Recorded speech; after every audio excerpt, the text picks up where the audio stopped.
కాగు లెక్కలు చూసారుగా. మనము లాస్ట్ ప్లేస్లోకి వెళ్ళిపోయాం జీడిపిలో కానీ, తర్వాత మన జిఎస్టీ వసూల్లో కానీ. మరి కొనుగోలు శక్తి పెరిగితే ఫస్ట్ సెకండ్ పోనీ 5-6 ప్లేస్లన్నా ఉండాలిగా. లేదు, జగన్మోహన్ రెడ్డి ప్లేస్లో టైంలో టాప్ 5లో ఉన్నాం. ఈరోజు అధపాతాళానికి వెళ్ళి లాస్ట్ ప్లేస్లో ఉన్నాం. హత్యలు, మానభంగాలు, శాంతి భద్రతల దాంట్లో మాత్రం ఫస్ట్ ప్లేస్లో ఉన్నాం. అది చంద్రబాబు నాయుడు యొక్క పరిపాలన దక్షత. నాకు తెలిసి 1999లో ఎలక్షన్ జరిగిందండి.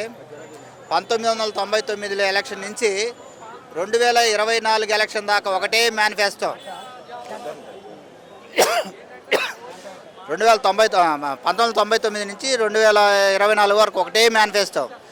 అయ్యే మేనిఫెస్టో ఏం మానదు, కానీ హామీలు ఆశ చూపించి ప్రజలు మభ్యపెట్టి ఓట్లు వేయించుకోవడం, తర్వాత ప్రజలకు పంగనామాలను పెట్టడం తప్ప చంద్రబాబు నాయుడు పరిపాలన దక్షత అంటూ అసలు ఏమీ లేదు.